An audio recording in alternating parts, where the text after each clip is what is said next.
In 1910, the average American slept about 9 hours a night.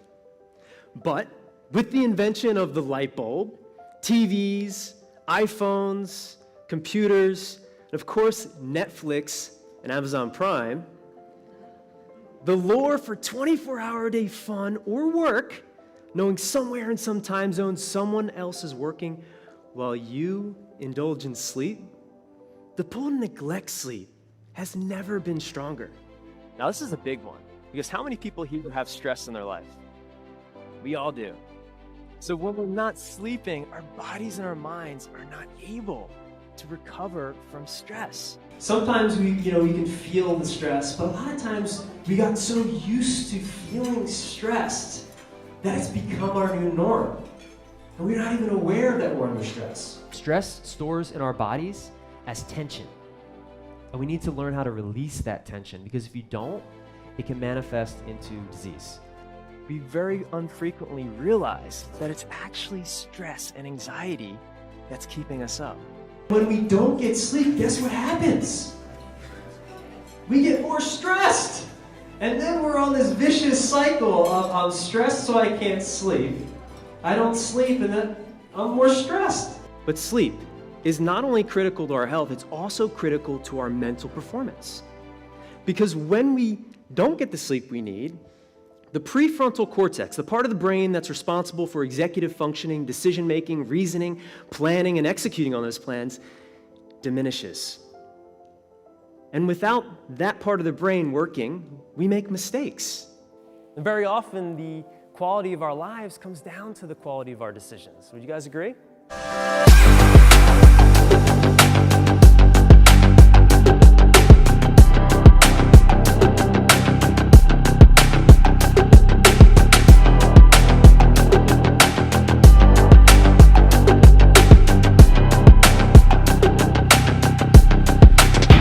Learn to master your stress. Now notice how I said master, not manage. Managing stress isn't enough. We need to learn to become masters of our stress. And this happens when we understand what is causing us stress and we consistently apply a practice to release that stress.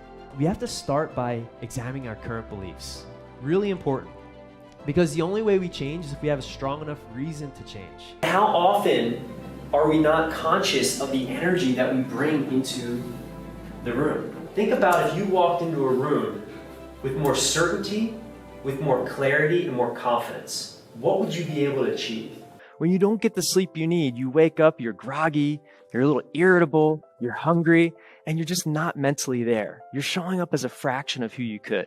When we don't get the sleep we need, our energy suffers. And without energy, we go for the sugar over the salad. We go for the TV over the treadmill.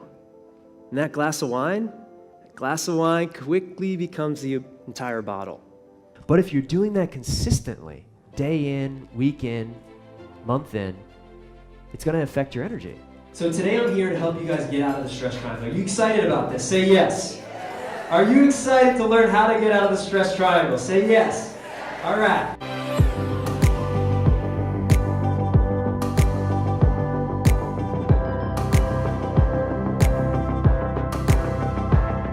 Close your eyes, and I want you just to connect with your heart. How many people have felt a little shift in their energy? Raise your hand. Okay, good. For those of you that didn't raise your hand, we're going to do something else. I'm serious. We go throughout our days worrying about things that never will happen. And the truth is, worrying is like praying for what you don't want.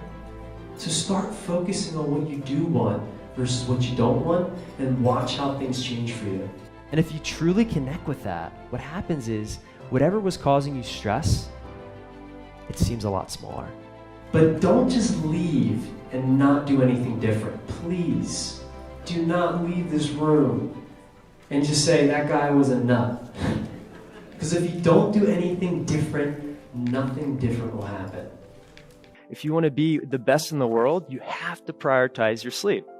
You can not eat for 21 days. You can not work out for a lifetime, but try not sleeping for one night and then showing up the next day. you are not showing up the next day. And if you do show up, you're going to show up as a fraction of yourself.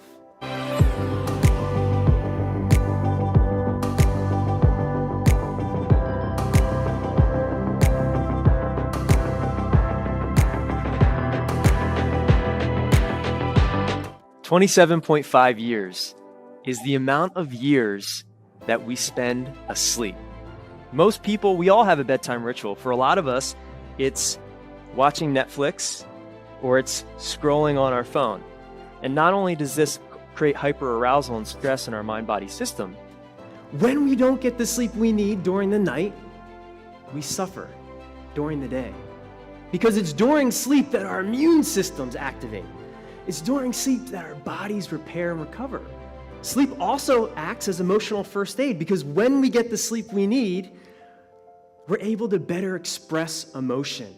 We're better able to interpret emotional events. Simply put, when we sleep well, we do better in our relationships. Sleep science actually proves when we shortchange our sleep, we shortchange our energy, our mental performance, and our health. Jeff Bezos was right. Sleep really is a secret to success because the ROI of sleep is positively compounded across every aspect of our lives, our health, our mental performance, and our relationships. My hope is that you now rethink sleep and rethink that all too common phrase of you snooze, you lose. Because when you snooze, you actually win. Thank you very much.